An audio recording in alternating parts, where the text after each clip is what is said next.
से डाउनलोड करा था ना। मेटास्प्लॉइटेबल, हाँ। जी सर। तो उसके बाद से हम क्लास ज्वाइन 2-3 दिन क्लास ज्वाइन नहीं किए थे। हाँ तो बाहर ही थे तो सर आज है मतलब ये कि जो मैंने डाउनलोड किया था सर हाँ। वो डाउनलोड लिया था लेकिन वो सर इंस्टॉल नहीं हो पाया था। क्या दिक्कत आ रही थी? मैंने से ऐसे फोटोज का खींचा है सर, देखिए दिखाते हैं आपको। अच्छा।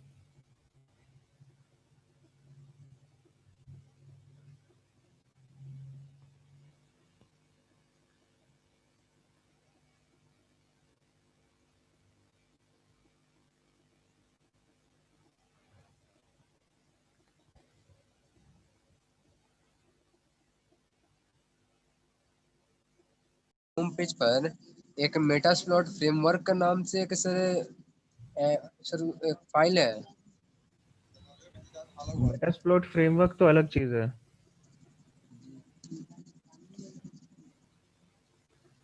देखो, मैं मेटास्प्लॉइट फ्रेमवर्क की बात नहीं कर रहा।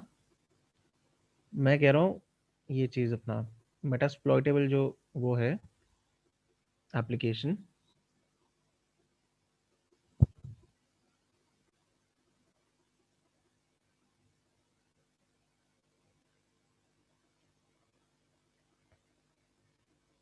उसकी मैं बात कर रहा था।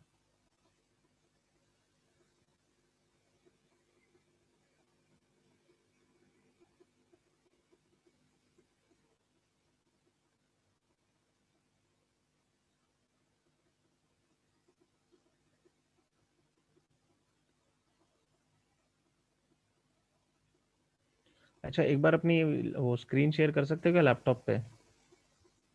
हाँ सर कर सकते हैं, 1 सेकंड रुकिएगा, कर दीजिए। हाँ।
हाँ सर हो गया। दिख रही, स्क्रीन दिख रही है, चलो। वो एक बार उस फाइल पे जाओ जो डाउनलोड हुई है।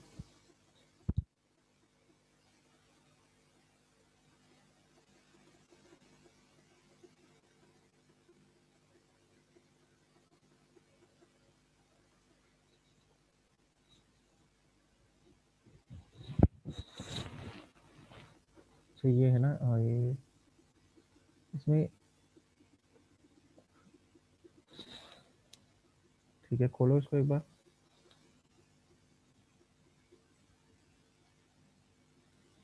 ओवीए फाइल नहीं थी इसमें कोई भी? सेकंड रुको।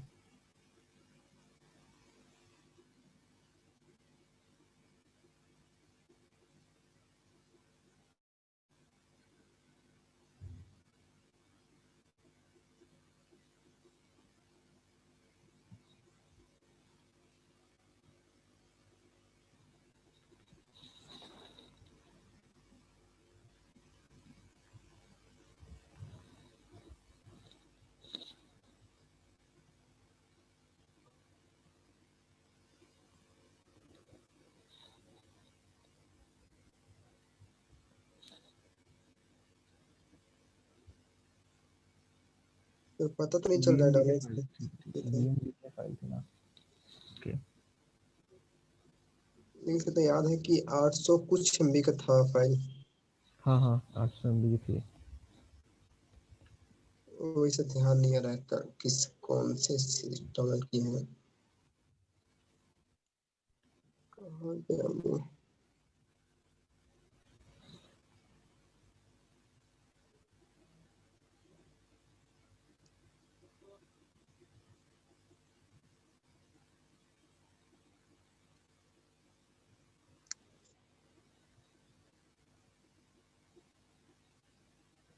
अच्छा ठीक है, मैन्युअली वो क्रिएट कर दो। उसमें जाओ, उसमें उसको डबल क्लिक वगैरह कुछ मत करो। ठीक है, वर्चुअल बॉक्स पे जाओ।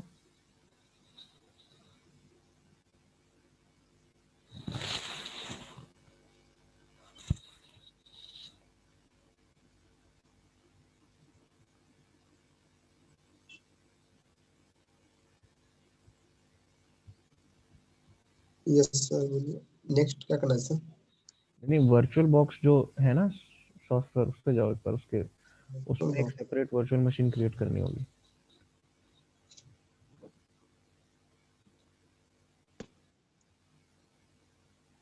हाँ सर हो गया। अच्छा, थोड़ा वो स्लो आ रही है शेयरिंग इसलिए। ठीक है चलो, ये आ गया ना। अब इस पे आके नई मशीन एक क्रिएट करो। न्यू। हाँ, न्यू में।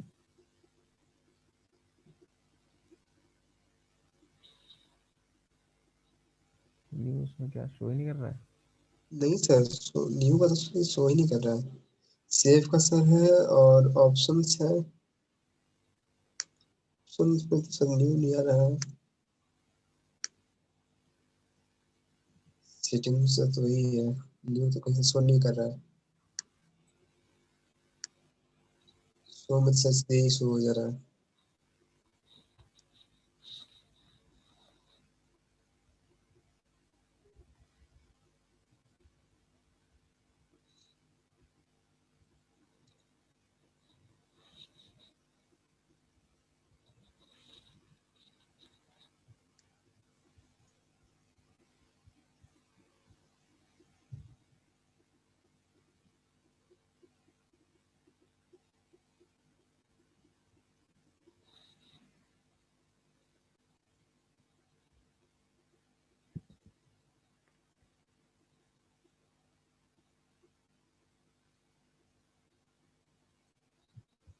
न्यू का ऑप्शन कैसे नहीं आ रहा है यार इसमें? तो अलग चक्कर है।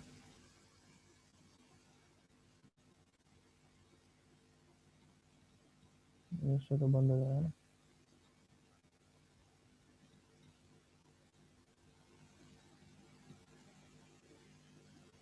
अच्छा, ये तो लॉग फाइल्स है ना, लॉग फाइल्स हटाओ। इसमें इस पे क्लिक करो। ये जो मेन्यू खुला रहता है साइड में, इसमें इसमें जो तुम्हारा वर्चुअल मशीन जो सिलेक्टेड है, उसमें जो मेन्यू खुला रहता है, हाँ इस पे क्लिक करो। Left click.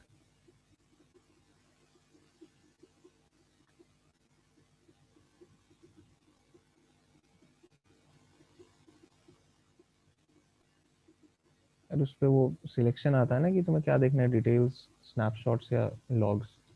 उसमें से डिटेल्स पे जाओ।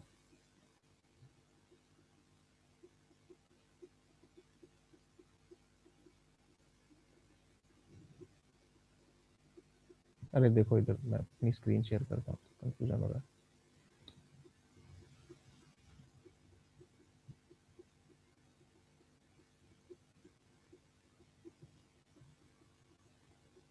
इस पे नहीं, देखो बंद करो, स्क्रीन शेयरिंग बंद करो।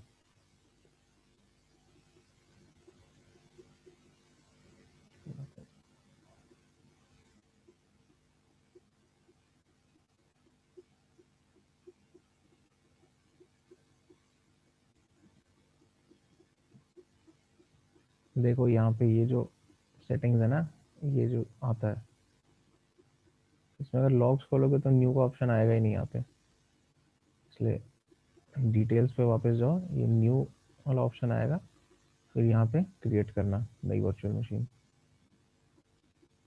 ठीक है।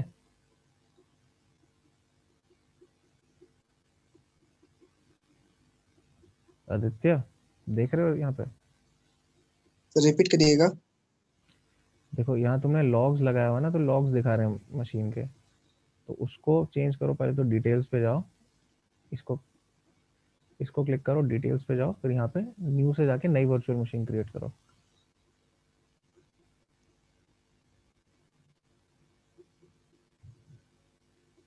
ये सर हो गया, आ रहा है। आ रहा है? ठीक है, चलो एक बार करो, शेयर करो एक बार स्क्रीन अब। फटाफट से सेटअप कर देते हैं नई वीएम और उसको।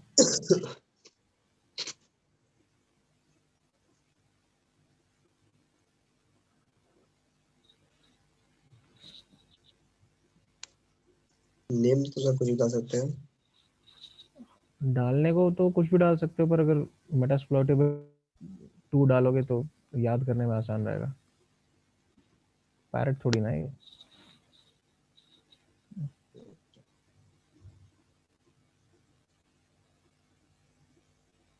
वर्जन सर क्या रहेगा? 2, मेटास्प्लॉइटेबल 2। मेटास्प्लॉइट नहीं, मेटास्प्लॉइटेबल।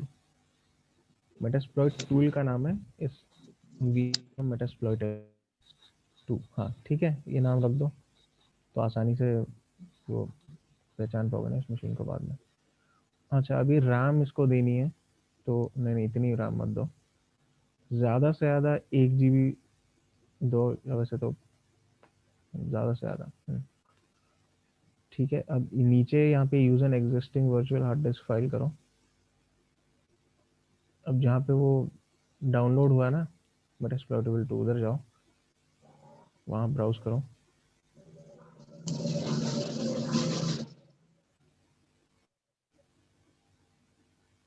सर सर तो यहाँ से तो कुछ हो नहीं रहा है। अरे तो उस फोल्डर में जाओ ना, यहाँ पे ब्राउज करके।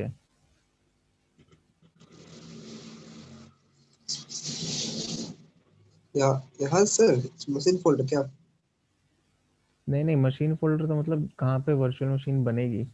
Existing virtual hard disk file जो वाला ऑप्शन है ना, उसमें।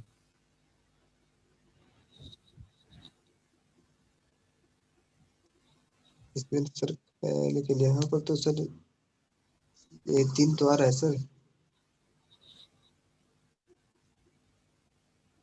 अरे तो उसमें ऐड करो ना जाके नया। ऐड करो, यहाँ से ऐड का ऑप्शन है। क्या कर रहे हो, पैरेट वाली हार्ड डिस्क क्यों बना रहे हो उसको?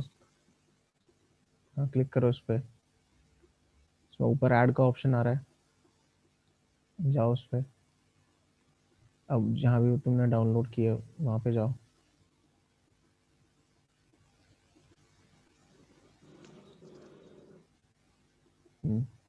करो करो, ओपन करो फोल्डर को। एक ही सर इसी पर तो हाँ हाँ, इसी को करो, इसी को करो। क्या रहेगा, फाइल ये रहेगा। हाँ हाँ, यही फाइल चाहिए हमें। हो गया सर। होगी। ठीक है, तो उसको चूज़ करो और उसके बाद फिर क्रिएट कर क्रिएट दो। हम्म, हो गया सर। ठीक है, अब इसको एक बार चला के देख लेना, चल जाना चाहिए।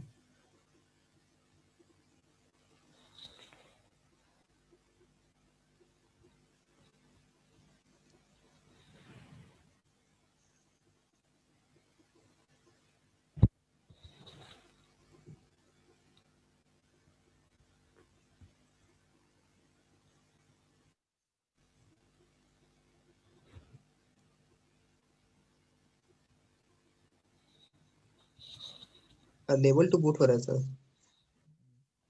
कोई नहीं।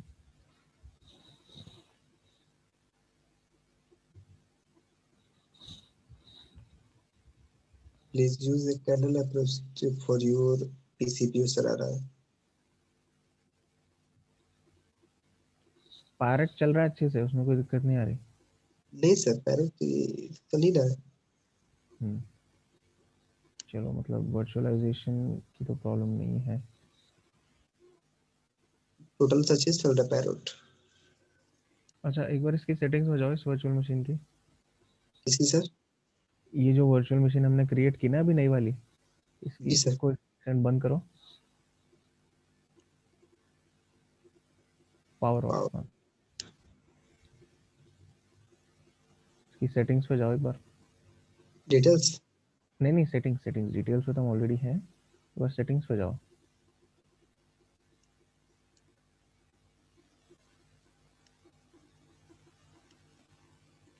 इसमें सिस्टम,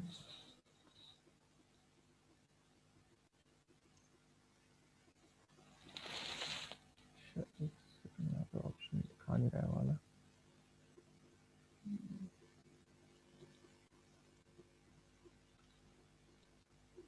अच्छा नहीं, प्रोटेक्शन पे जाओ, इसमें क्या आएगा। सर? प्रोसेसर वाला जो सेक्शन है ना, ये तो मदरबोर्ड सिलेक्टेड है, प्रोसेसर वाले पे जाओ, ऊपर प्रोसेसर वाले टैब पे। यहाँ एक बार ये जो पहला टिक मार्क है ना, नहीं वो नहीं जी उसको सर। रहने दो, ये एनेबल पीएई और एनएक्स, जी सर। इसको इनेबल कर मार्क दो। करके देखो। और ये भी सर। नहीं, अभी के लिए वही ट्राई करो सिर्फ पहला वाला। अब एक बार ऑन करके देखना वर्चुअल मशीन।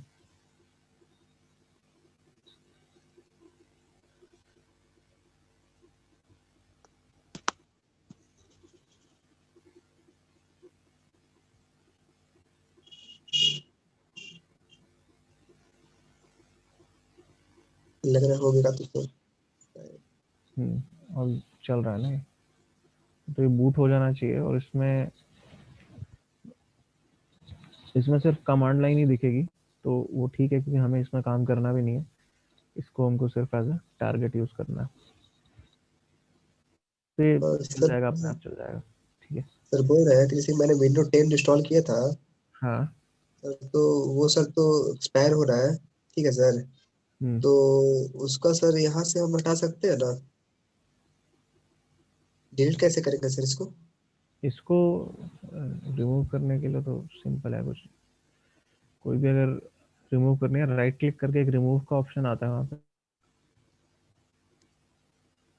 उसको नहीं, मतलब उसके बाहर कहीं क्लिक कर, हाँ यहाँ रिमूव का ऑप्शन आ रहा है ना।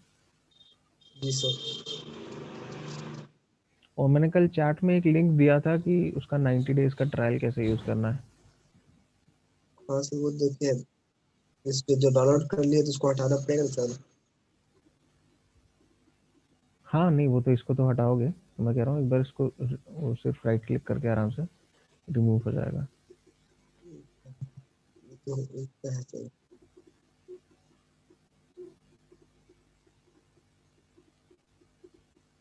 27/11 को सर एक्सपायर हो चुका है।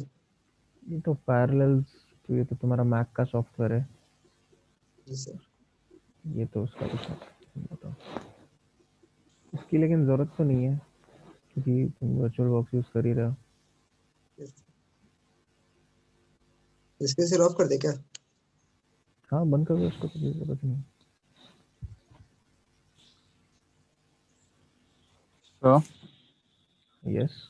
हाँ सर, कल हमने हैश कैट किया था ना, तो मैंने हाँ कल रात को हैश कैट ट्राई किया था। तो मैंने जो सिंटैक्स डाला था, पहले मेरी दिक्कत ये आ रही थी कि वो जो rocky.txt है हाँ।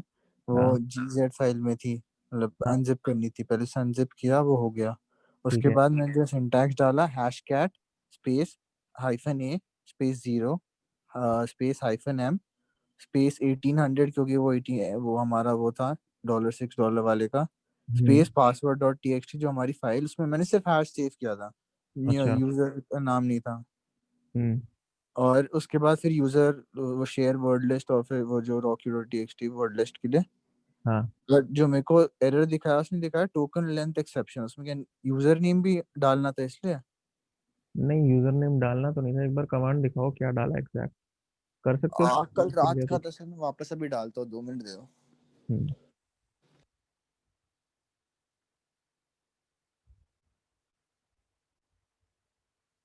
अच्छा, तब तक नेक्स्ट जो हमें टॉपिक कवर करना था वो ये था कि लिनक्स का अगर मेरे को पासवर्ड यूज करना है बिना ये काम किए, मतलब बिना हाँ लॉगिन किए, बिना पासवर्ड जाने, तो वो कैसे करते हैं, वो अब देखना है हम लोग को। सर, ये मेटास्प्लोइटर का आईडी पासवर्ड सर मांग रहा है। आईडी पासवर्ड वैसे तो जरूरत नहीं है, वहाँ पे लिखा हुआ है, उसमें जो आता है ना उसमें पढ़ो, आईडी पासवर्ड दिया हुआ है वहाँ पे। मेटास्प्लोइटर में लॉगिन सर है, पासवर्ड। उसमें दिया हुआ है पासवर्ड ऑलरेडी, वहाँ पे लिखा हुआ है, यूजर ने दोनों लिखे हुए हैं।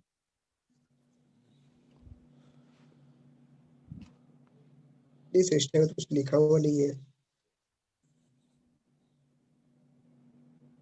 दिखाओ एक बार, स्क्रीन शेयर करो। मिस्टर फोन, एक second sir.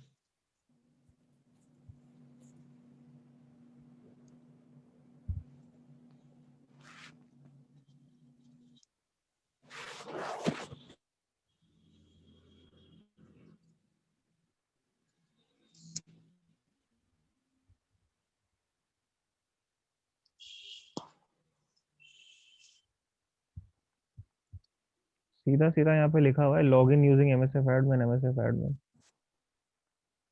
User name password दिया हुआ है साफ। तो मेटास्प्लॉइट में डाल लेते हैं।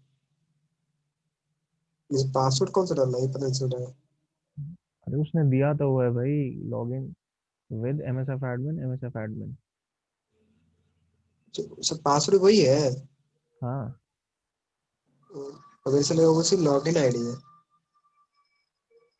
Okay sir. तो आईडी है, पासवर्ड भी वही है ना, ओके सर। इसलिए तो दोनों दो बार लिखा है, वरना तो एक ही बार लिखा होता उसने।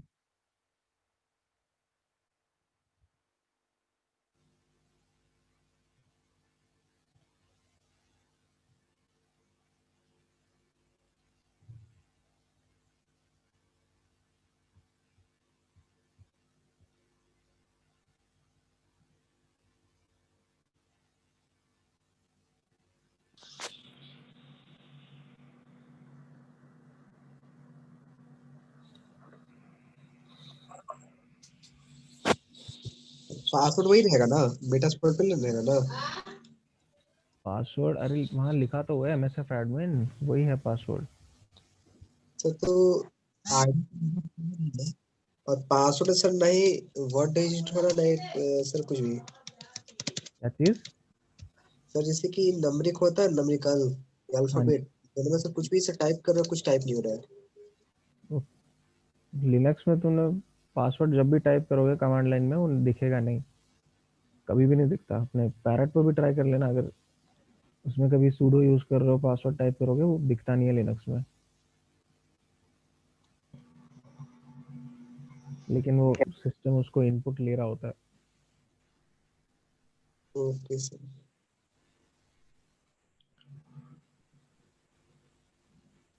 सर दिख रहा है? एक सेकंड।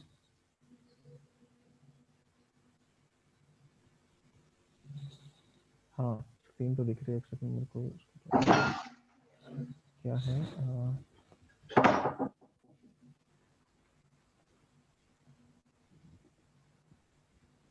Cat 0 M1800। ये पक्का है कि यही मतलब फाइल का पासवर्ड नाम और सही है? की बात कर रहे हो सर?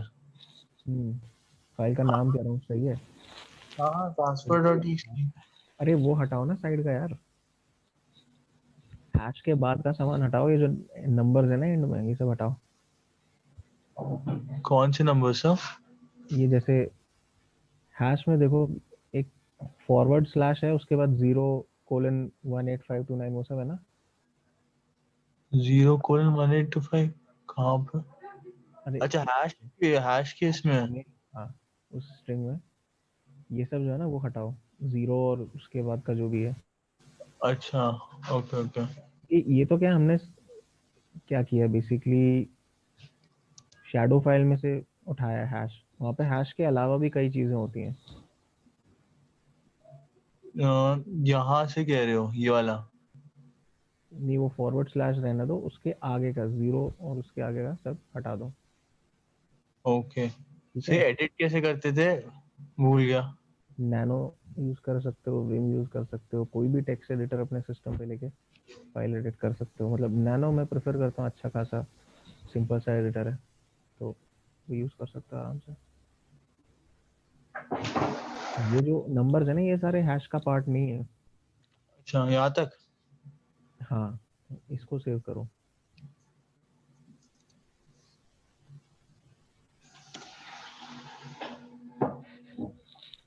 अभी भी सेम चीज कह रहा है, टोकन लेंथ हाँ एक्सेस।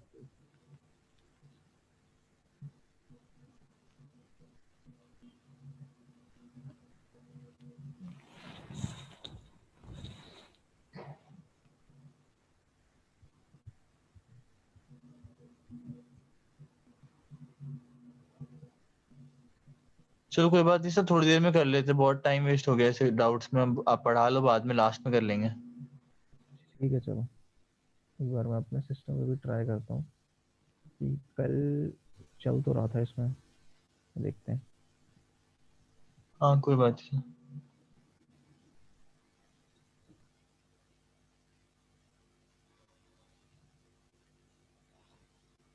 नेक्स्ट जो टॉपिक मेरे को कराना था वो ये था कि हम लिनक्स में कैसे चेंज करते हैं पासवर्ड्स। ठीक है, अब डायरेक्ट पासवर्ड चेंज करना तो सिंपल चीज़ है, मतलब अगर आप लॉग्ड इन हो तब तो सिंपली आप पासवर्ड कमांड रन करोगे एंड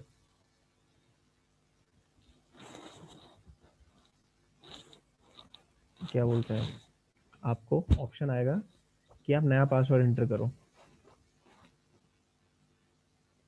लेकिन हमें क्या करना है कि बिना पासवर्ड जाने, इवन बिना सिस्टम में लॉगिन किए, हमें ये चीज़ एक्सेस चेंज किया है। करनी है। हाँ, हमें बिना पासवर्ड जाने उसको करना है। तो उसमें भी मतलब वही है कि जब वो बूट हो रहा होता है सिस्टम, तब हम वो क्या बोलते हैं, कुछ चेंजेस करते हैं, कुछ ऑप्शंस हैं जो हम एडिट करते हैं।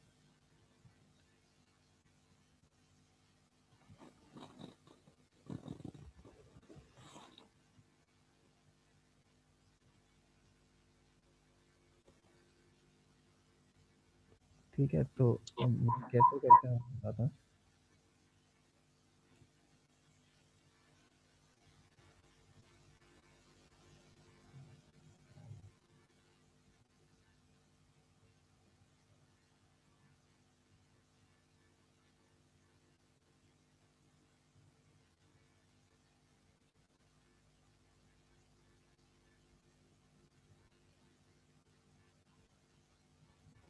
Okay, screen sharing.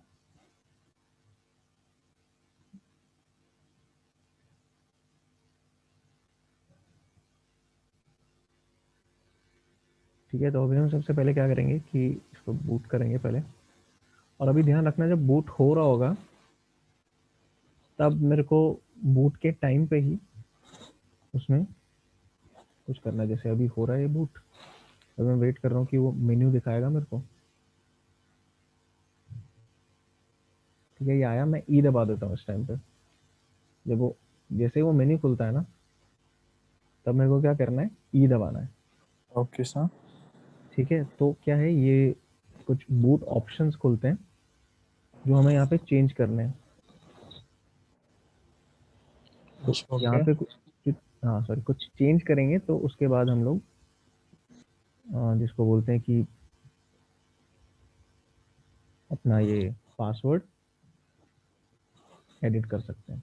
ठीक है, तो हम उसके लिए एक सेकंड, शेयरिंग में स्विच कर देता हूँ दोबारा सिस्टम पे। ठीक है, तो अब मुझे यहाँ पे क्या करना है, सबसे पहले तो ये जो विंडो खुली है इसमें मुझे ढूंढना है कौन सी लाइन जो है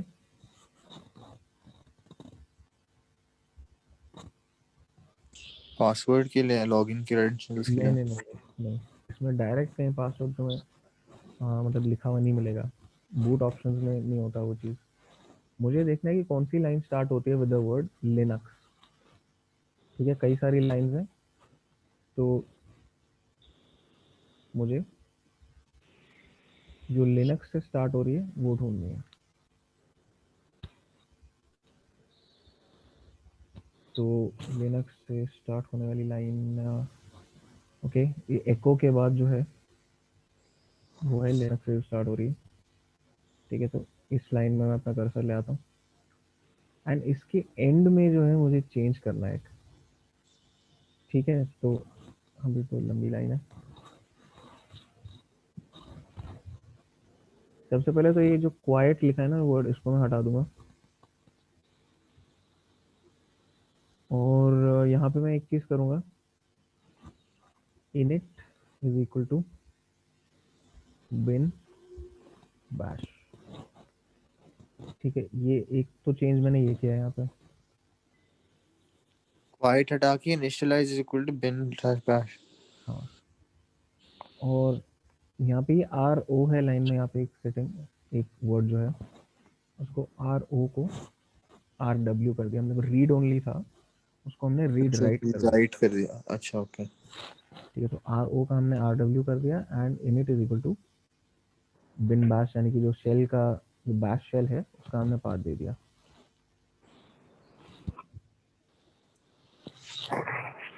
अब जो इसमें हमें चेंजेस करने थे वो हमने कर दिए, और ध्यान रखना कि जब ये चेंजेस कर रहे हो कुछ गलत चेंज ना कर दो, ठीक है। तो सिंपल से ये इतना ही करना है यहाँ पे। एंड इसके बाद जैसे यहाँ पे भी स्क्रीन पे भी लिखा है, अगर भूल जाओ कि इसके बाद क्या करना है, कंट्रोल एक्स कर दो, ऑप्शन सेव हो जाएंगे और बूट में चला जाएगा वो सिस्टम। केवल ध्यान रखना कोई गलत ऑप्शन ना चेंज हो यहाँ पे। हाँ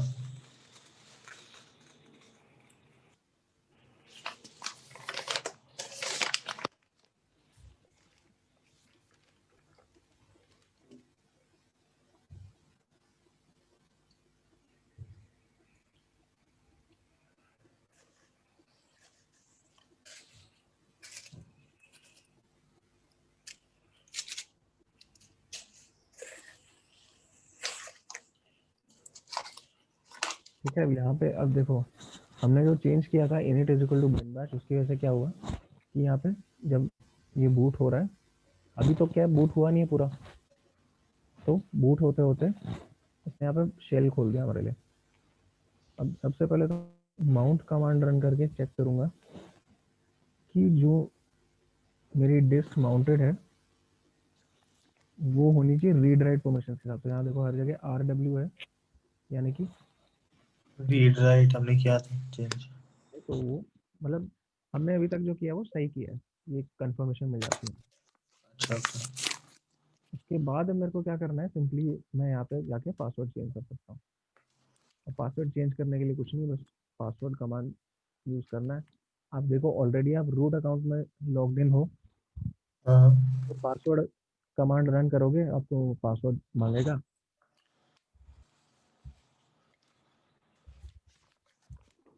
मैंने पासवर्ड चेंज कर दिया, नया पासवर्ड लग गया है यहाँ पे।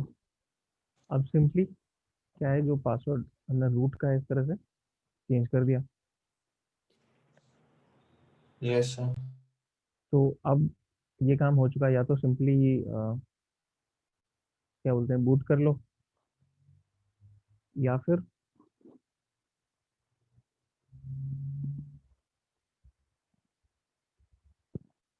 ये कमांड रन करके बूट करना ट्राई कर लो, exec /sbin/init। sbin यानी कि सिस्टम बाइनरी, सिस्टम के अपने प्रोग्राम हैं।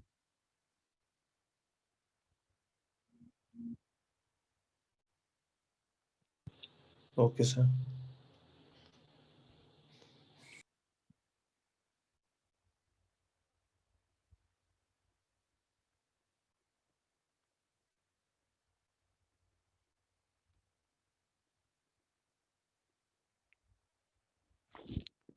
ठीक है, तो बूट हो रहा है।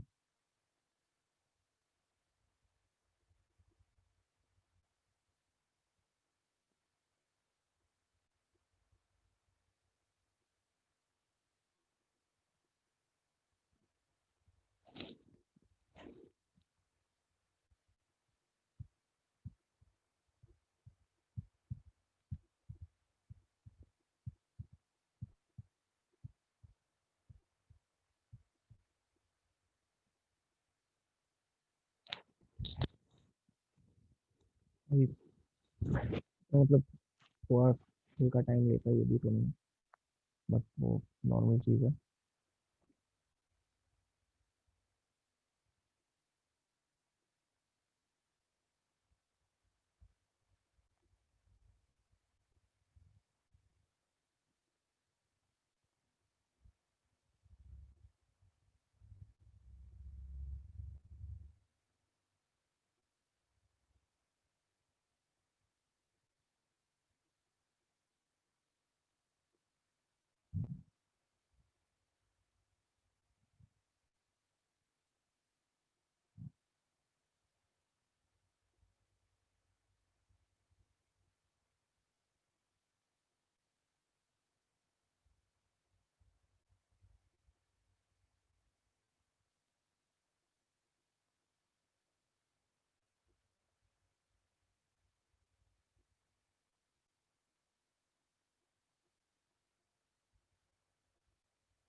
तो इस तरह से आप लिनक्स का पासवर्ड जो है बिना उसके रीसेट कर सकते हो। एंड नेक्स्ट टाइम जब आप बूट करोगे आपको कुछ करने की ज़रूरत भी नहीं है, ये जो चेंजेस हैं ऑटोमेटिकली अंडू हो चुके होंगे, आपको अलग से कुछ करने की ज़रूरत नहीं आती। अच्छा, इसे फर्स्ट टाइम मतलब एक ही बार किया है? हाँ, बूट ऑप्शन जब आप नेक्स्ट टाइम नॉर्मली, तो वो नॉर्मल बूट होगा, सिस्टम अलग से कुछ नहीं करेगा। ठीक है, अभी तो हमने क्या किया, बूट ऑप्शन चेंज किए, इसलिए हम नॉर्मल बूट की जगह शेल में चले हाँ। गए। तो नेक्स्ट टाइम जब बूट करोगे तो ये अपने आप रीसेट हो चुके होंगे ऑप्शन, आपको अलग से कुछ करना नहीं है।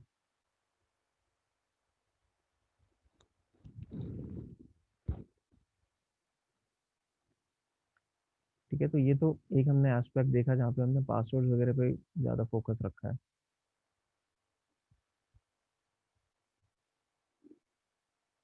पर सिस्टम्स को हैक करने का एक तरीका और भी होता है कि जैसे मान लो आप कोई टूल यूज़ कर रहे हो, मान लो मेटास्प्लॉइट जैसा मैंने कोई टूल यूज़ किया एंड उसको यूज़ करके सिस्टम हैक कर लिया, तो वो भी एक तरीका होता है हैकिंग का। तो उसका भी मैं आपको एक एग्जांपल दिखाता हूँ। अब यहाँ मैं क्या करूँगा, मेटास्प्लॉइटेबल जो वर्चुअल मशीन है वो रन कर रहा हूँ मैं इसके साथ, एंड मेटास्प्लॉइट को यूज़ करके हम मेटास्प्लॉइटेबल को हैक करेंगे।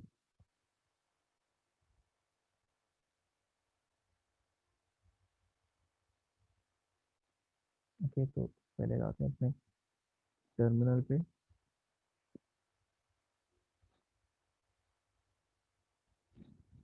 सबसे पहले तो हम nmap यूज़ करेंगे यहाँ पे।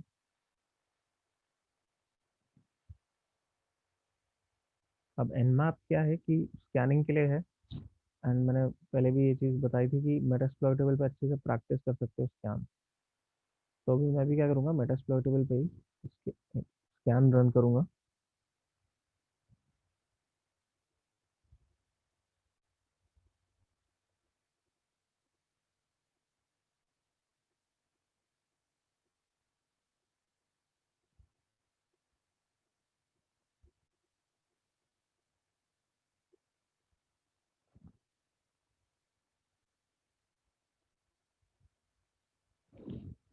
मेटास्प्लॉइटेबल, ओके ठीक है, ऑन हो गया।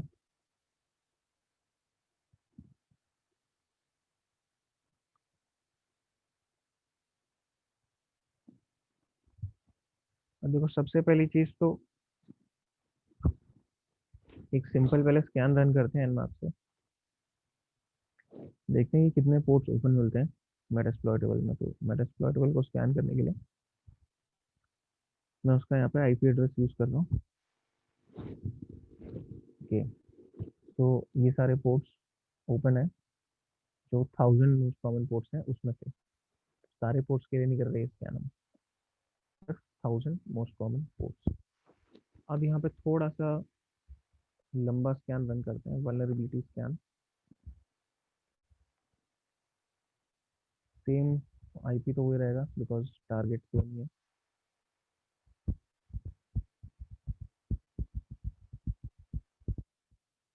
अच्छा, ऑन दी अदर हैंड में एक दूसरी विंडो में जाके मेटास्प्लॉइट खोल लेता हूँ। मेटास्प्लॉइट जो है उसका वो कमांड लाइन से आप एक्सेस करते हो। अगर यूज़र इंटरफेस चाहिए तो उसके लिए पेड वर्जन लेना पड़ेगा, बट उसकी ज़रूरत बिल्कुल नहीं है बिकॉज दिस इज सफिशिएंट अपने आप में।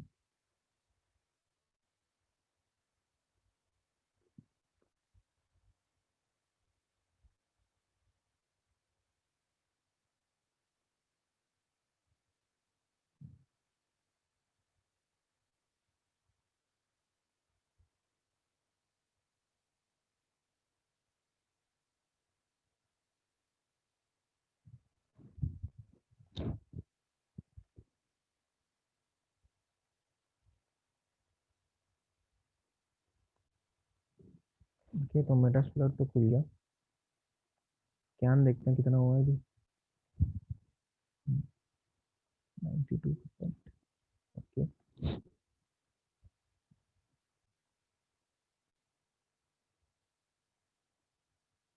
तो ऐसे ही अलग अलग तरह के स्कैन्स आप भी रन करके देखो अपने मेटाप्लॉइटेबल वाले सिस्टम पे, एकदम तगड़ी प्रैक्टिस हो जाएगी इसकी।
वॉल्यूमिट्री स्कैनिंग में यही थोड़ा वो है कि कभी कभी टाइम ज़्यादा लग जाता है इसमें।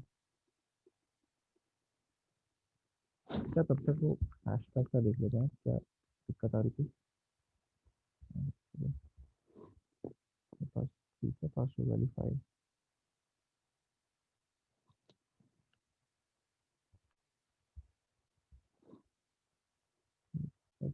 ओके, हैशटैग में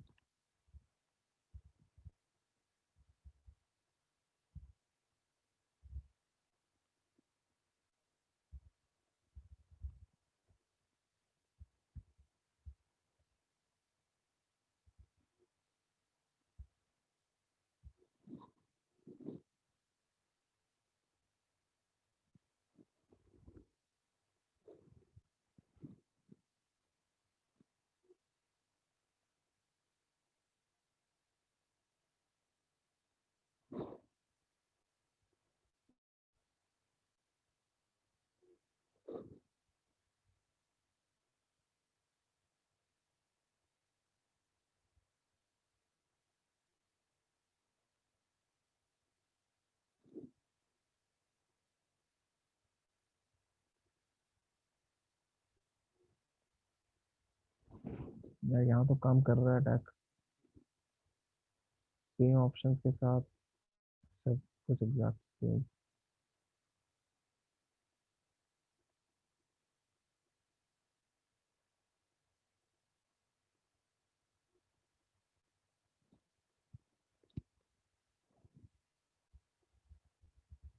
टोकन लेंथ एक्सेप्शन दिखा रहा था ना हमारे सिस्टम पे। हाँ सर। अच्छा, देखते हैं क्या issue हो सकता है।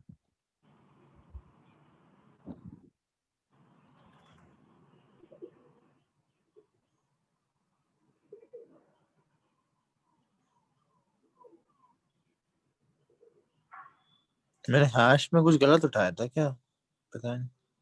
नहीं, हैश तो यार एग्जैक्ट सेम ही कॉपी किया होगा ना वहाँ से। हाँ वही मैं टाइप थोड़ी किया, बट पता नहीं वो जो एक्स्ट्रा था वो तो मैंने निकाला आपके कहने पे। हाँ, कि वो तो हैश का पार्ट नहीं है, वो तो निकालना ही पड़ता।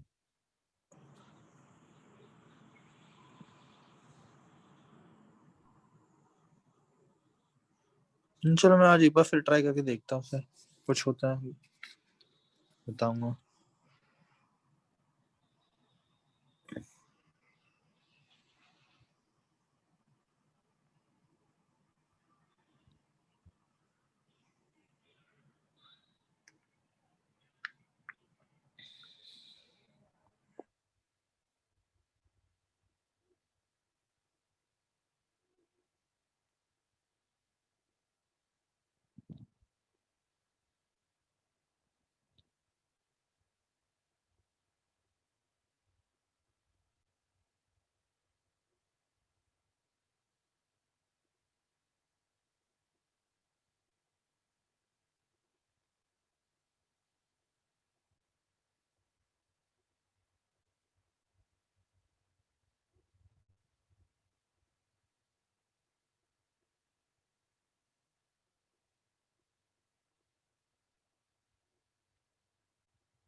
Hello sir.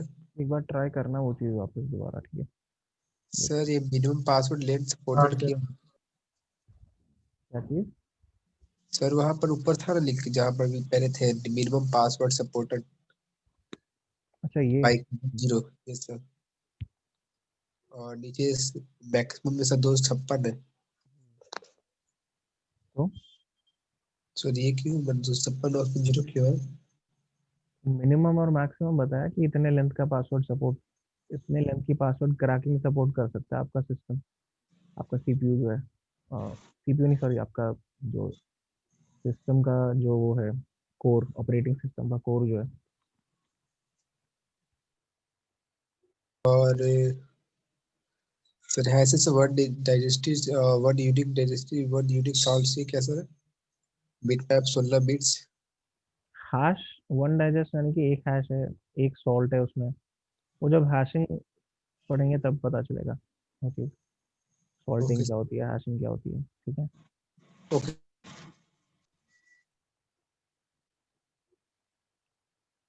तो ओके, अपन क्या कर रहे थे इसमें, स्कैन कर रहे थे, ये अभी तक नहीं हुआ।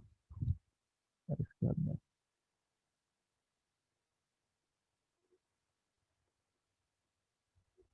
मैं चेक करता हूँ।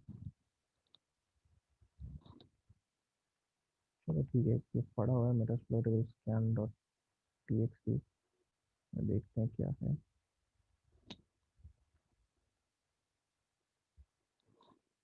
ओके चलो, गुड। ये वल्नरेबिलिटी स्कैन का एक रिजल्ट ऑलरेडी है हमारे पास सिस्टम में, मैं सेव करके रखा हुआ है पहले का, तो उसको यूज़ कर लेते हैं। ओके, तो ये भी उसी सिस्टम का है, मेटास्प्लॉइटेबल के लिए है, और ये वल्नरेबिलिटी स्कैन के लिए है जो मैंने अभी रन किया है, सेम चीज़ है। हाँ सर। ठीक है, तो अब यहाँ पे इसमें देखो कई सारी चीज़ें बताएगा। मैं सिर्फ एक चीज़ पे फोकस करूंगा कि यहाँ पे एक बैकडोर है, यानी कि एक वल्नरेबिलिटी है जो मैं एक्सप्लॉइट कर सकता हूँ। ठीक है, तो और वो कौन से सर्विस में है? एफटीपी में। उसमें जो सॉफ्टवेयर रन कर रहा है वो वर्जन है V S F T P D version 2.3.4। ठीक है, एफटीपी सर्वर भी वही है, कई तरह के आते हैं, जैसे हर चीज़ के लिए कई अलग तरह के सॉफ्टवेयर हैं, कई टूल्स हैं। तो इस पर्टिकुलर वर्जन में जो इस पर रन कर रहा है, इसमें वल्नरेबिलिटी है। तो अब मैं क्या करता हूँ, मेटास्प्लॉइट में जाऊँगा मैं, तो ये बंद करता हूँ अभी। ठीक है, मेटास्प्लॉइट खुला हुआ है, मैं सर्च करूँगा वो particular vulnerability, V S F T P D, देखते हैं इसमें क्या मिलता है V S F T P D के लिए। कि यहाँ पे हमें एक एक्सप्लॉइट मिला उस चीज़ के लिए। ठीक है, तो मेरे को ये यूज़ करना है, मैं करूँगा यूज़। यूज़ के बाद या तो मैं ये पूरी की पूरी चीज़ यहाँ पर डाल दूंगा या फिर सिंपली यूज़ 0। अच्छा ओके सर। ठीक है, अब मैं ऑप्शन सेट करूँगा कि अब ये जो मॉड्यूल है, मेटास्प्लॉइट में क्या है, कई तरह के मॉड्यूल्स होते हैं और हर मॉड्यूल को रन करने के लिए उसके कुछ रिक्वायर्ड ऑप्शन रहेंगे, आपको सेट करने पड़ेंगे, कुछ पैरामीटर्स हैं जो उसको बताने पड़ेंगे। तो अब क्या है, सबसे पहली चीज़ यहाँ पे आर होस्ट है और आर पोर्ट है, दो ही ऑप्शन है। सिंपल सा मॉड्यूल है, ज़्यादा कुछ कॉम्प्लिकेटेड इसमें हमें सेट भी नहीं करना। तो आर होस्ट मतलब कि जो टारगेट होस्ट है उसके बारे में बताओ, या तो होस्ट नेम दे दो या फिर उसका आईपी एड्रेस दे दो। और आर पोर्ट यानी कि रिमोट पोर्ट, तो पोर्ट नंबर 21 है क्योंकि सर्विस जो है वो एफटीपी है, ऑलरेडी सेट है पोर्ट, उसको कुछ करने की ज़रूरत नहीं है। रिमोट होस्ट या आर होस्ट हमें सेट करना है, तो इसमें मैं सिंपली जो है आईपी दे दूंगा अपने टारगेट सिस्टम का, जो कि मेटास्प्लॉइटेबल है, ये दिया। और इसके बाद सीधा मैं रन कर देता हूँ उसको। ओके, तो ये रन हुई जो सॉरी सर्विस नहीं, एक्सप्लॉइट जो है वो रन हुआ, उसने एफटीपी सर्विस को एक्सप्लॉइट किया एंड अल्टीमेटली इसको क्या मिला, कमांड शेल मिल गया टारगेट सिस्टम पे।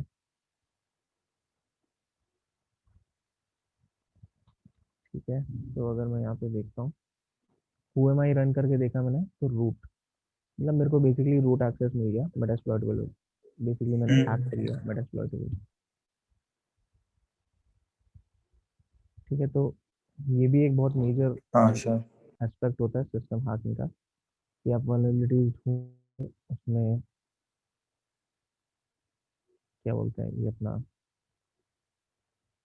उन वल्नरेबिलिटीज को एक्सप्लॉइट कर रहे हो, और या तो मेटास्प्लॉइट यूज कर सकते हो जो टूल है, या फिर आप जो भी वल्नरेबिलिटी मिली है उसको रिसर्च करके अपने आप से तरीका ढूंढो एक्सप्लॉइट करने का, तो काफ़ी कुछ कर सकते हो। मतलब कई तरीके हैं, मेटास्प्लॉइट यूज़ करते हो काफ़ी चीज़ें वो अपने आप हैंडल कर लेता है, आपके लिए काफ़ी आसान कर देता है काम।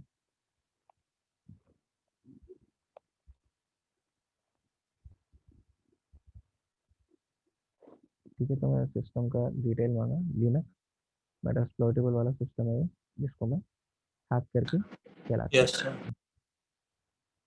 ठीक है, तो सिस्टम हैकिंग वाला जो टॉपिक है वो यहीं तक है।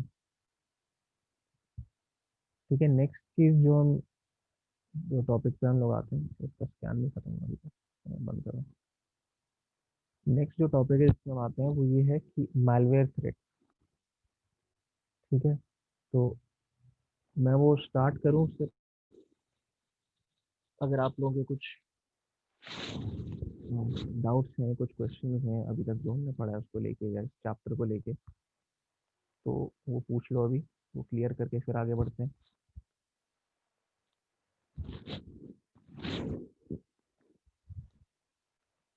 नहीं सर। भले 2-3 मिनट ले लो अच्छी से एक बार, या 5 मिनट लेके रिवाइज करो, अगर कोई डाउट पूछना हो। नहीं है तो ठीक है, आगे बढ़ते हैं, कोई वो नहीं, अगर हो कुछ तो पूछ लो। नहीं नहीं सर, जैसे आज का कुछ होगा तो मैं अगली क्लास में ही पूछ लूंगा, क्योंकि मैं रात को प्रैक्टिस करूंगा ना, तो जो बेस्ड ऑन उस पे डाउट्स आएंगे वो कल पूछूंगा। जैसे हैश कैट का आज पूछा था। ठीक है, ओके, तो इसको मैं यहाँ बंद कर देता हूँ। एंड ठीक है, मैलवेयर की जब मैं बात करता हूँ, अगर हम सीइंग द टर्म मैलवेयर, उससे आपको क्या समझ में आता है malware? When you hear the term, what do you understand by the term malware? According to you, what is malware basically? Malicious code or a software or application that's running without a knowledge, without the user's knowledge. Okay, सही line पे चल रहे हो बिल्कुल। ठीक है, malware simply एकदम if I break it down to the simplest definition, malware is malicious software or malicious program, malicious code. एक malware में और एक अच्छे प्रोग्राम में जो मतलब कुछ डिस्ट्रॉय नहीं कर रहा है या जिसका क्या बोलते हैं कुछ बिगाड़ नहीं रहा नॉर्मल जो प्रोग्राम है, एक malware में और एक अच्छे प्रोग्राम में फ़र्क यही है कि एक तो malware का इंटेंशन होता है कि कुछ खराब करना, कुछ डिस्ट्रॉय करना, जबकि बाकी प्रोग्राम्स का नहीं होता।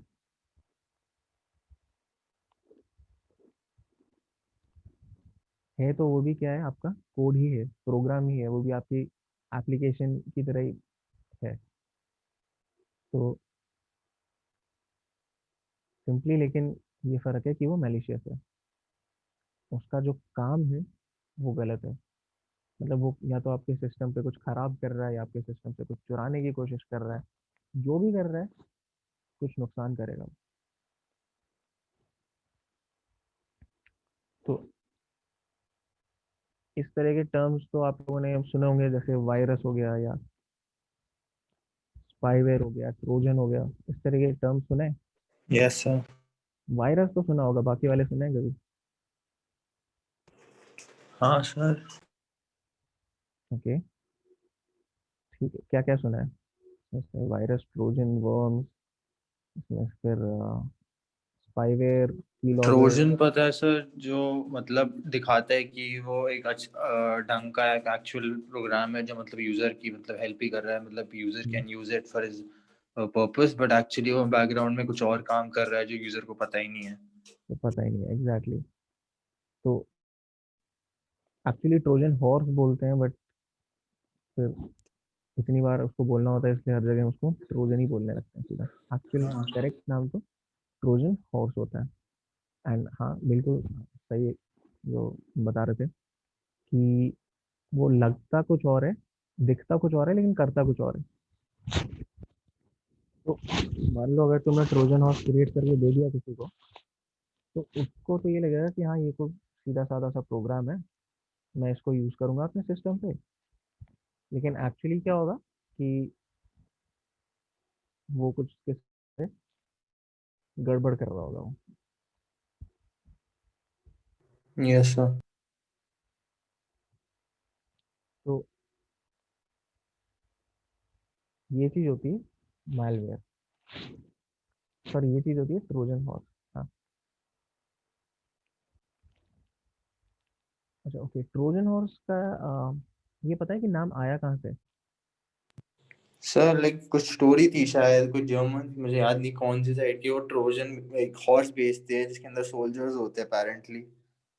ग्रीक, जर्मन नहीं, ग्रीक। हाँ ग्रीक, आई एम सॉरी। हाँ,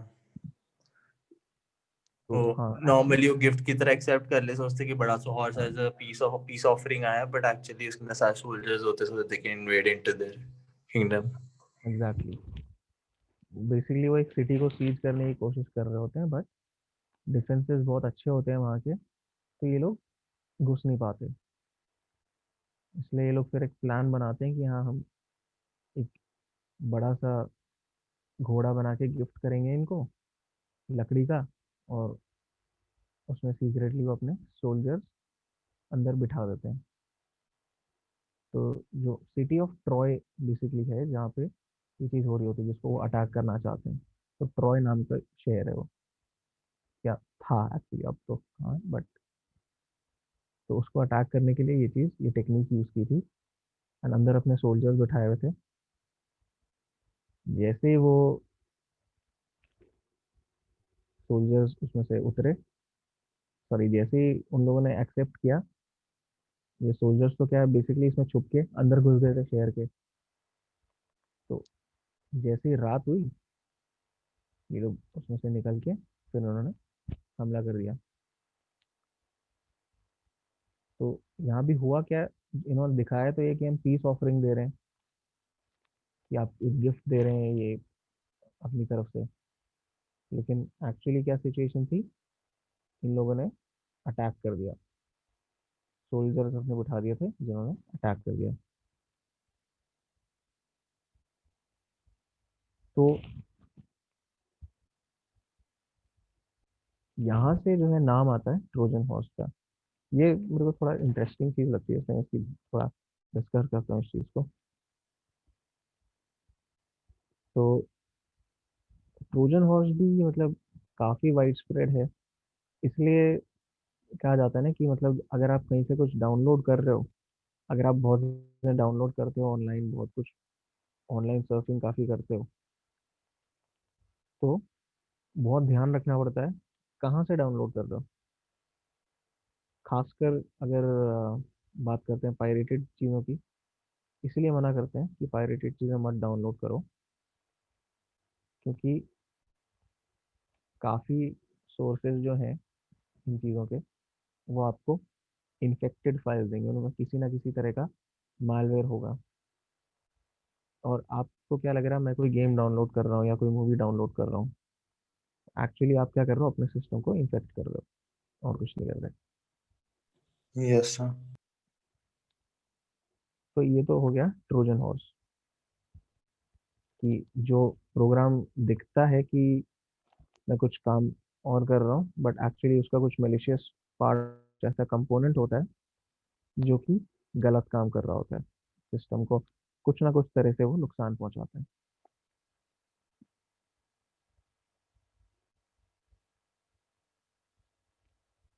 ठीक है, फिर होता है वायरस। अच्छा, वायरस क्या होता है?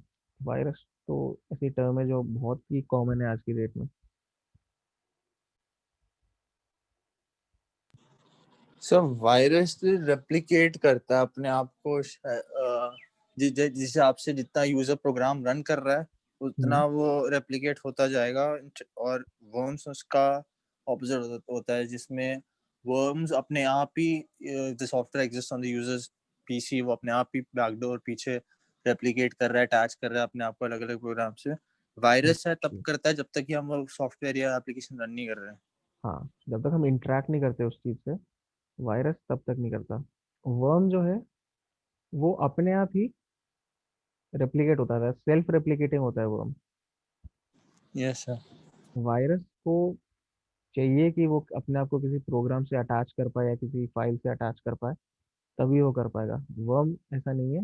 वर्म अपने आप को पहले, अगर किसी सिस्टम में वो पहुंच जाता है, तो अपने आप ही वो या तो अपनी बहुत सी कॉपीज बना देगा, या फिर ढूंढेगा कि हाँ, नेटवर्क कनेक्शन के थ्रू मैं दूसरे सिस्टम्स पे कैसे जाऊं। इस तरह की चीज़ें वो करता है। वायरस के लिए यूजली इंटरेक्शन चाहिए होता है किसी ना किसी तरह का, कि या तो आपने कोई इन्फेक्टेड फाइल रन कर दी, या किसी को भेज दी, या डाउनलोड कर ली कहीं से। तो जैसे बायोलॉजिकल वायरसेस होते हैं जो तभी सरवाइव करते हैं जब वो किसी होस्ट पे अटैच करें, उसी तरह से कंप्यूटर वायरसेस भी तभी चलते हैं जब वो अपने आप को किसी और चीज़ से अटैच कर लें, किसी प्रोग्राम से अटैच कर लेते हैं जो अपने आप को।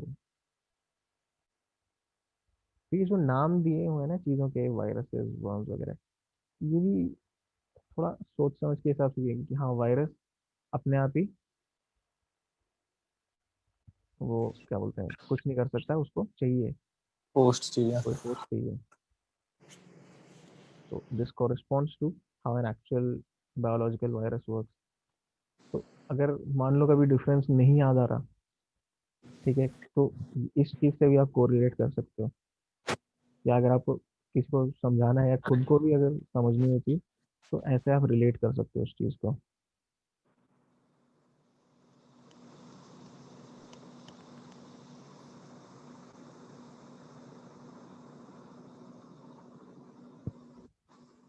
ठीक है, फिर अच्छा, यहाँ पे एक टर्म दी हुई है बैकडोर।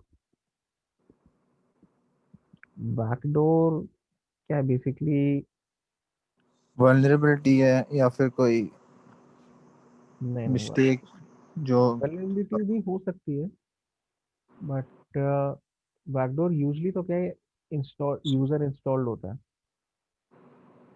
यानी अच्छा कि मान लो आपने किसी सिस्टम को हैक किया, या मान लो आपने ऐसा किया कि जैसे कोई सॉफ्टवेयर है, सॉफ्ट कोई पर्टिकुलर वर्जन आपको मिला उस सॉफ्टवेयर का, एंड उस वर्जन में आपको कोई ऐसा लूप होल मिला जिसको आपने एक्सप्लॉइट करके एक बैकडोर वहाँ पे इंस्टॉल कर लिया। तो होगा क्या कि जो भी वो वाला सॉफ्टवेयर वर्जन डाउनलोड करेगा, ठीक है, उसके सिस्टम पे आपका बैकडोर इंस्टॉल्ड होगा, अच्छा, तो हम उसको उसके सिस्टम को बैकडोर के थ्रू एक्सेस कर सकते हैं। एक्सेस कर सकते हैं, बिल्कुल। अच्छा, ओके ओके। तो ये चीज़ भी हो सकती है, और दूसरा ये भी होता है कि आपने मान लो किसी के सिस्टम को हैक किया, तो वहाँ पे आपने अपना एक बैकडोर छोड़ दिया, तो उससे होगा ये कि फ्यूचर में जब भी एक्सेस करना होगा, आप बड़े आराम से। हाँ भाई, नेक्स्ट टाइम आने के लिए वापस पूरा प्रोसेस नहीं करना पड़ेगा, we can enter through the backdoor. Exactly. अच्छा। ठीक है, तो ये होता है बैकडोर।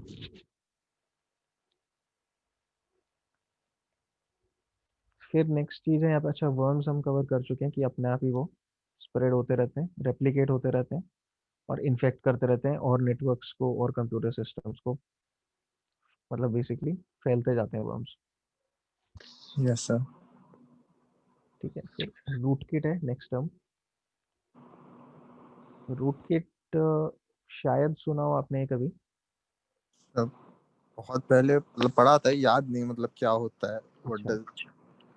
तो root kit actually, root kit is one of the most serious kind of malware। मतलब अगर आपके सिस्टम में रूट किट है, तो बहुत ज़्यादा डैमेज वो कर सकता है। एंड काफ़ी केसेस ऐसे भी होते हैं जहाँ पे अगर रूट किट है, तो उसको निकालने के लिए सीधा आपको फॉर्मेट करना पड़ेगा, और कुछ कर ही नहीं सकते, अच्छा, ओके। क्योंकि रूट किट को पहली बात तो डिटेक्ट करना मुश्किल होता है, प्लस अगर डिटेक्ट कर लिया तो निकलती नहीं आसानी से। और इवन आपने अगर कुछ रिमूवल प्रोसेस कर भी दिया, तो हो सकता है कि हाँ कंप्लीटली ये ठीक है। अच्छा, ओके सर। तो रूट, और कुछ तो ऐसे होते हैं हार्डवेयर बेस्ड रूट किट्स होते हैं वो। हार्डवेयर में इंस्टॉल होंगे जब तक हार्डवेयर चेंज नहीं होगा। हाँ, तो पूरा मदरबोर्ड चेंज करोगे अपने सिस्टम का, अपने लैपटॉप का, तब जाके वो रूट किट निकलेगी, अगर उस तरह की रूट किट किसी ने आपके सिस्टम में डाली है तो। Okay sir. अब वो चीज़ मुश्किल है, ऐसे ऑब्वियसली आपको फिजिकल एक्सेस चाहिए सिस्टम का, and you need to have open the system, कि आपने पूरा खोल खाल के उसमें डाल दी चीज़, तभी हो सकता है वो। बट अगर आपके सिस्टम में डाली है किसी ने हार्डवेयर बेस्ड रूट किट, उसको डिटेक्ट करना तो ऑलमोस्ट इम्पॉसिबल है, क्योंकि अब हम क्या है नॉर्मली, ठीक है, जब करते हैं इतना कोई डेली या बहुत फ्रीक्वेंटली, तो हम अपने सिस्टम को खोलते नहीं। मतलब लोग तो ऐसा है कि कभी नहीं खोलते अपने सिस्टम को, ऐसा भी होता है हाँ। एक्चुअली, लेकिन वो सिस्टम की हेल्थ के लिए अच्छा नहीं है। आपको at least every once in a while उसको खोल के थोड़ा उसको क्लीनिंग वगैरह करनी चाहिए, ताकि परफॉर्मेंस अच्छी रहे, ज़्यादा डस्ट वस्ट कुछ कलेक्ट ना हो जाए, स्पेशली जो आपके सिस्टम के फैम्स होते हैं वहाँ पे। ठीक है, चलो वो तो okay, it's a completely different topic. But even अपना अगर कंप्यूटर हम जैसे बहुत फ्रीक्वेंटली तो खोलते नहीं, फिर उसमें क्या होता है, आपको ही नहीं पता एग्जैक्टली क्या क्या है हार्डवेयर में उसके। अब मेन कंपोनेंट्स तो आप बता दोगे, ठीक है ये सीपीयू है, जीपीयू है, ये फैम्स हैं, या हार्ड डिस्क है, रैम है, एसएसडी है, जो भी है वो तो बता दोगे। लेकिन इतने सारे उसमें अंदर छोटे छोटे छोटे कैपेसिटर होते हैं, बसेस होती हैं, तो नहीं बता सकते कि क्या कहाँ पे है। तो अगर hardware based root root kit लगी है, तो फिर तो डिटेक्ट करना है बहुत मुश्किल है। तो रूट किट क्या है बेसिकली, ये आपके सिस्टम पे एडमिनिस्ट्रेटर प्रिविलेजेस या रूट प्रिविलेजेस देता है अटैकर को। और ओके सर। अगर कर्नल लेवल रूट किट है, मतलब तो फिर आपको पूरा ऑपरेटिंग सिस्टम का भी एक्सेस मिल जाता है, और उसको डिटेक्ट करना और ज़्यादा मुश्किल हो जाता है as compare to a normal root kit. Because kernel level में ये है कि क्योंकि वो आपके ऑपरेटिंग सिस्टम के कोर को कंट्रोल कर पा रहा है, तो क्या होगा अगर आप कोई एंटीवायरस स्कैन रन कर रहे हो, तो वो उस टूल की वर्किंग को भी अफेक्ट कर सकता है, तो अच्छा ओके सर। वो उसको डिटेक्ट नहीं करने देगा। दिखाएगा ही नहीं, वो ढंग से काम ही नहीं करेगा, जो जो उसको दिखान मतलब जो उसकी मैचीज है सॉफ्टवेयर है वो छुपा देगा स्कैन में। हाँ, उसके जो सिस्टम कॉल्स है वो इंटरसेप्ट कर लेगा, या उसके रिजल्ट मॉडिफाई कर देगा, कुछ ना कुछ करके वो अपने आप को छुपा लेगा। लेकिन एक चीज है कि रूटकिट कंपेयर टू बाकी काइंड ऑफ जो मालवेयर हमने यहाँ पे देखे, रूटकिट थोड़े रेयर होते, बिकॉज पहली बात तो रूटकिट बनाना आसान नहीं है, एंड अनलेस आप बहुत अच्छा मालवेयर क्रिएट करना जानते हो, रूटकिट बनाना आसान नहीं होता। रूटकिट ज़्यादातर तो क्या, अगर जाओगे ढूंढने भी कहीं तो वहीं आपको डार्क वेब में कहीं मिलेंगी, वो भी अच्छी खासी प्राइसेस पे। Okay sir. तो ये चीज़ है कि हाँ, रूटकिट का infection chance, like the chance of your system getting infected by rootkit is less compared to quite a few other things on this list, but इसका मतलब ये नहीं कि आप ध्यान नहीं रखो, ध्यान तो आपको रखनी है अपने सिस्टम का, अपने डेटा का। Yes sir. Next thing is spyware. Spyware is इस तरह का मालवेयर होता है जो जो लॉगिन क्रेडेंशियल या फिर सेंसिटिव डेटा को निकाल रहा है चुपचाप, बाकी कुछ नहीं कर रहा होता हूँ। हाँ, और सिर्फ डेटा निकाले, ये भी जरूरी नहीं हो सकता है कि आपका वेब कैम एक्सेस कर रहा है वो, अच्छा ओके आपकी ओके। वीडियो फीड देख रहा है, तो वो भी आप पे स्पाई कर रहा है। या हो सकता है कि आपका माइक से आपकी ऑडियो की फीड ले रहा हो, कि आप क्या बोल रहे हो, क्या कर मतलब क्या कह रहे हो, ये सारा आपके माइक के थ्रू भी। रिकॉर्ड कर रहा है हाँ। फिर की लॉगर्स भी होते हैं,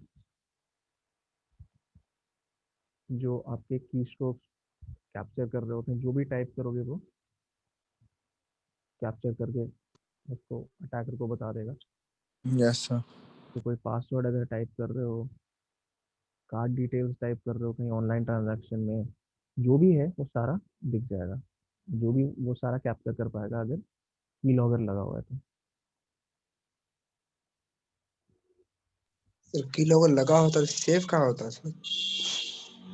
ये या तो जो, जैसे मान लो किसी ने की लॉगर लगाया ना आपके सिस्टम पे, तो वो नेटवर्क से कनेक्टेड होगा, तो वो सारा वो नेटवर्क पे ही भेज रहा होगा डेटा, वो उस सिस्टम पे सेव नहीं करेगा जहाँ पे कैप्चर कर रहा है, वो नेटवर्क के थ्रू भेजेगा।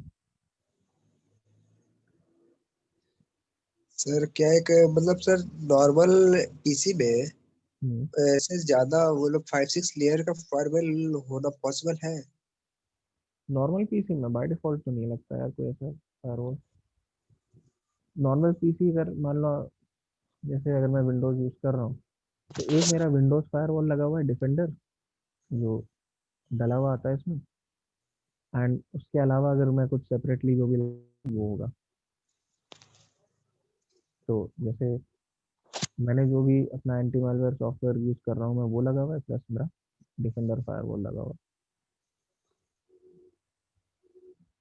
बाकी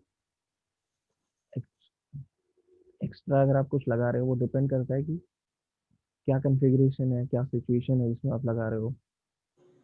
आप नेटवर्क के लिए लगा रहे हो या फिर पर्टिकुलर सिस्टम के लिए लगा रहे हो, कई सारी चीज़ें हैं जो वहाँ पे कंसिडरेशन में आती हैं। सर एक और क्वेश्चन है कि सर हम्म, जैसे कि कुछ वेबसाइट में हम्म, सर लिखा हुआ रहता है कि आर रोबोट करके कुछ आता है सर ना? हाँ हाँ, सर वो क्यों आता है?